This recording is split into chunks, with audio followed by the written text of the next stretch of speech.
There is no divine purpose in Calradia, Calradios. There are no gods who age children overnight.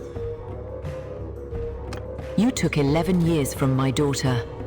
11 years I will never hold her, never watch her grow.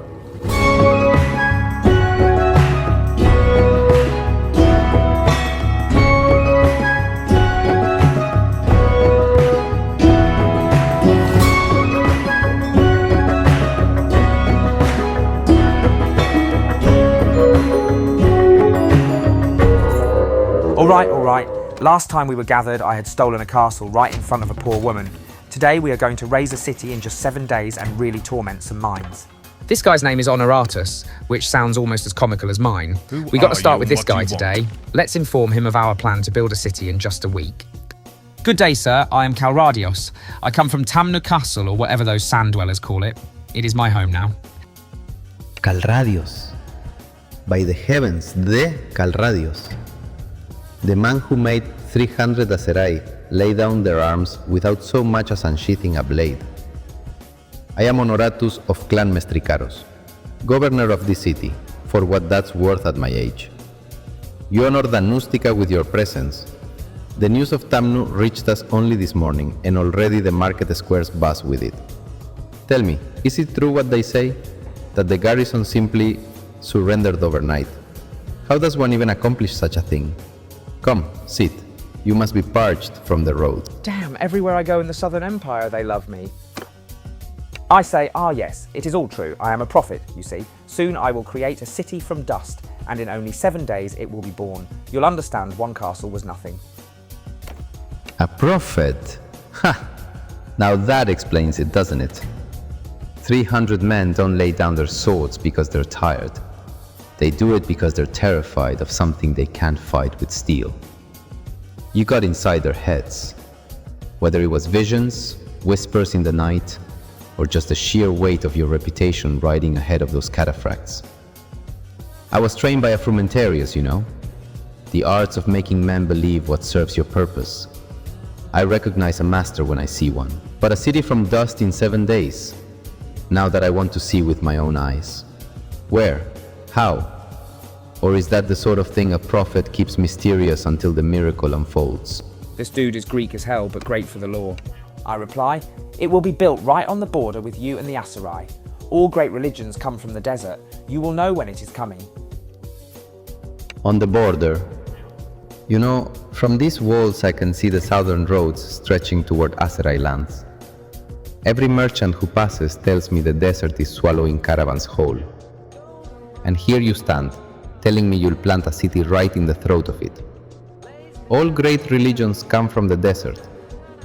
Gods, that's a line worthy of the old chronicles. I named one of my messenger pigeons after Alysos the Conqueror. I may have to rename him after you.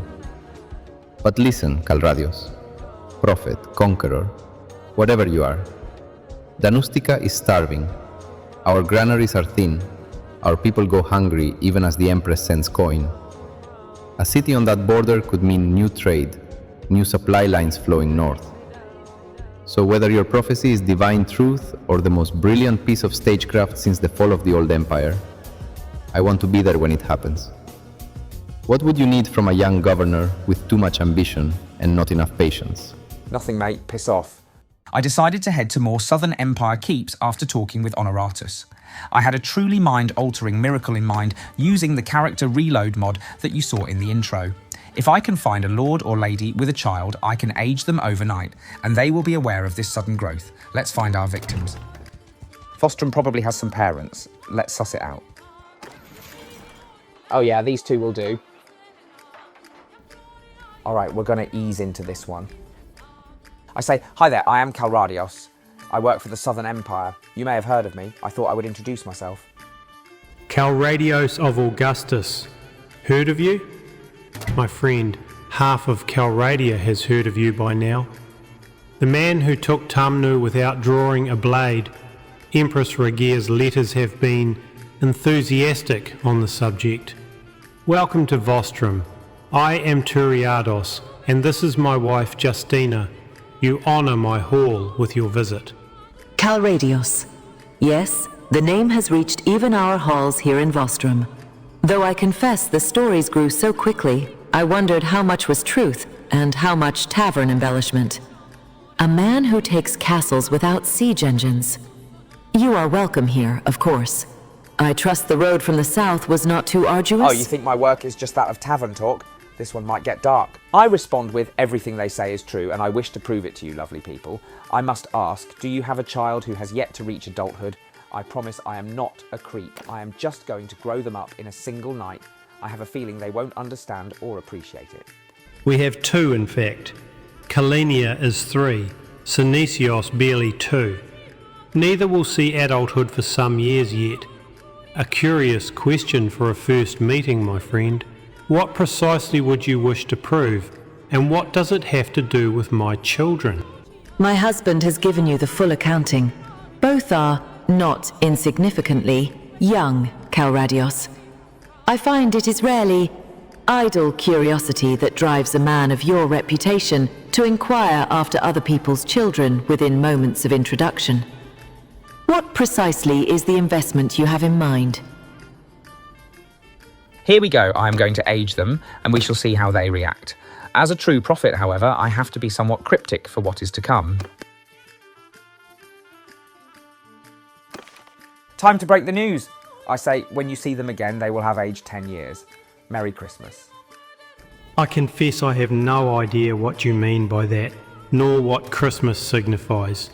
You come into my hall, ask after my children, and then speak in riddles about their aging? I would advise clarity, Calradios. I do not find cryptic talk about my family amusing. I do not know what manner of jest this is, nor what Christmas means in whatever tongue you speak it. But I will tell you plainly, you do not come into our home, speak cryptically about our children, and expect smiles in return. I think you have overstayed your welcome, Calradios. Unless you have something sensible to say. Sensibly, I reply, I mean literally what I said, my friends. Your children have been anointed by a divine purpose. Go to them, they are grown. Divine purpose. Grown. Calradios, I have shown you hospitality. I have offered you the courtesy your reputation earned. But you speak madness. There is no divine magic in this world, and my children are where they are, the ages they are. I think you should leave my hall. Now. Whatever affliction grips your mind, I will not have it spoken over my family. There is no divine purpose in Calradios. There are no gods who age children overnight. There is only the world as it is, and men who are either dangerous or mad. My husband told you to leave. I will not ask again. Whatever fame you earned at Tamnur buys you exactly one more moment to walk out of this hall on your own feet. Having been initially rejected, Calradios waited outside of Vostrom for 3 days and 3 nights. At first, he wished to go and build his miracle city, but something told him to stay, hoping his vision would finally take effect. He decided to return. Oh great, there's someone new here too. I do not wish to intrude. It has been 3 days past. I only wonder if you have now seen it with your own eyes. Kalenia she is 14. 3 days ago she was a child in my arms, and now she looks at me with a woman's eyes, and does not understand why I weep when I see her. What did you do to my daughter? What a terrible attitude. You told us this would happen. 3 days ago you stood here and... Synesios is still 3. But Kalenia, what are you? What did you do to my daughter and why? Yeah, I knew they wouldn't appreciate it, even though I am making their clan stronger. I say, a crusade is coming, a great war for the soul of Calradia. Your previous attitude towards religion and higher power won't do. It is time to wake people up. You speak of souls and crusades while a mother weeps beside you. I do not know what you are or what you have done to this child, but I know this. A man who demands faith through fear is no prophet. He is a tyrant with a different name. Answer her question first. Then preach. A crusade. A war for souls. You took 11 years from my daughter. 11 years I will never hold her. Never watch her grow. Never see her first steps into womanhood. And you speak to me of... I am awake, Calradios. I have been awake every night since she changed. Now answer me plainly. Why Kalinia? Why my child? A crusade. My wife asked you a question, Calradios. She did not ask about crusades or souls or waking up. She asked why you did this to our daughter. You want us to believe? Then stop preaching and start explaining. Because right now all I see is a man who hurt a child to make a point. All right, that's fucking slander. I haven't hurt anyone. Your child is destined to lead us to something great. God chooses his souls wisely. I'm only here to help deliver his will. If you want to be rude to a living God, you're going to get prophetic talk. You took 11 years from a child. Years her mother will never have back. And your answer is... God does not need to break children to make them great. Men do that. Men who cannot tell the difference between power and righteousness. Destined. Lead. Those are not answers, Calradios. Those are the words of every charlatan who ever took something and dressed the theft in purpose. I will ask you once more, and I will ask precisely, what will be required of my daughter? What war? Against whom? And what happens to her if she refuses your God's generous? Destined, chosen, God's will. You have said nothing, Calradios. 3 times my wife has asked you plain questions, and 3 times you have answered with scripture. So I will ask once, and I expect words with edges, not clouds. What happens to Kalinia if she refuses this destiny? If we take her and ride from here tonight and never look back, what does your God do then? I'll leave you all to figure that out on your own. I have a city to build out of dust. As I was heading to the Aserai border, a world event had just occurred. The letter explained that I was now a living prophet and had successfully pulled off the aging miracle. It also explained that the family that received this miracle was utterly horrified. Pretty cool stuff. Now that I was right where I wanted to be, using the player settlement mod, I can build my own city, and the AI will be aware that this kind of popped up out of nowhere. We are going to spin this as the next miracle.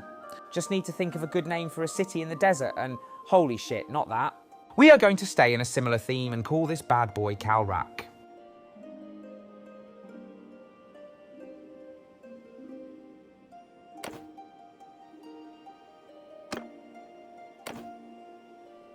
You would think this is a lovely spot for a riverport town, but no. TaleWorlds likes rivers that spawn from thin air and drain into nothing. This city is where we are going to finally found the religion. Because it's now on the frontier, there is a good chance this city could see some action. I am right on the border with 3 lunatics.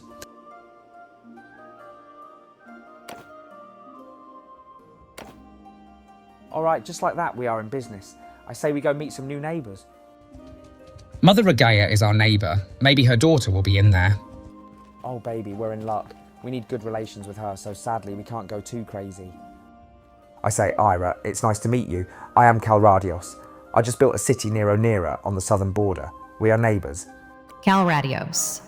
You say that name as though I haven't heard it whispered in every corridor from here to Lycaron. The man who took Tamno without a sword drawn, who broke Adram and Ialos both, and who now builds cities on our border. You're my mother's hired sword, and yet you build settlements like a lord. Interesting presumption, neighbor. I see you've collected my cousin as well. Collected. I ride where I choose, cousin. You build cities, you break armies, you call yourself a prophet. All very theatrical for a man still drawing mercenary pay. But I'll grant you this. The Aserai bleed, and our borders grow. That earns attention, if not yet trust. I don't know what it would take to impress you, mate. I am finishing a city in 7 days, starting with dust. I came here to offer a warm welcome and give you 50 barrels of grain. She is hitting the coldest pose I have ever seen in Bannerlord. 50 barrels. You know, most men who want to impress me bring poetry or flattery. Who the fuck is bringing you poetry? You bring grain. That's considerably more useful. I'll concede this much. A man who builds, rather than merely burns, deserves better than my suspicion. Welcome to Onira, Calradios. The granaries will remember your generosity, even if my manners suggested otherwise. Put that little bitch boy in his place. 50 barrels. You know, Calradios, most men bring wine and poetry when they come courting favor with an empress's daughter. You bring grain and conquered castles. I'll take the grain, and I'll remember that you thought to bring it. That's worth more than you think in this family. Welcome to my city. Try not to build yours taller than mine. I'm gonna rail her in-game on God. After leaving Onira, everything seemed perfect. Regea was stomping the shit out of the Aserai. They had taken 3 cities. It looked like the war was on the verge of victory. But then I saw this. I may or may not have other godlike powers to move around quickly. Stop there, stranger.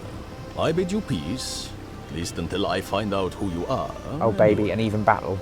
I say to Unkid, so we finally meet and you run away. Are you ready for the battle that is to come? Run? You mistake a sultan's march for flight, mercenary. I go where I choose, when I choose. So you are the hired blade Regea sends to do what her own lords cannot. I have heard your name whispered after every defeat my vassals have suffered. You hold Lord Ialus in chains. You took Tamna through sorcery or treachery. No honest steel. You ask if I am ready? I have 500 warriors at my back who thirst to answer your cataphracts. The question is whether you are ready. For the desert does not forgive overconfidence, and hired swords have no cause worth dying for. Speak your purpose.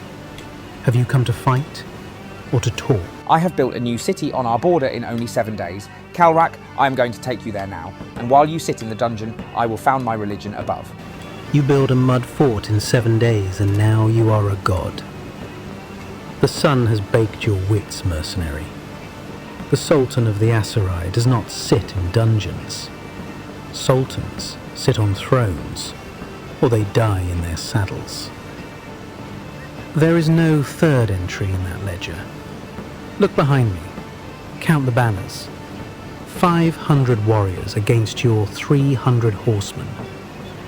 You have won against scattered columns caught unawares, never against a sultan's army formed in battle order. You have one chance to ride away.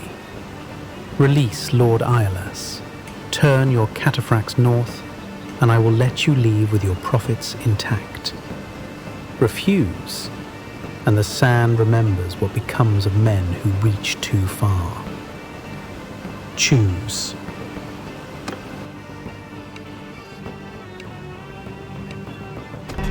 In what may prove the decisive engagement of the Southern War, Calradios of Clan Augustus attacked Sultan Unkid's army on the march.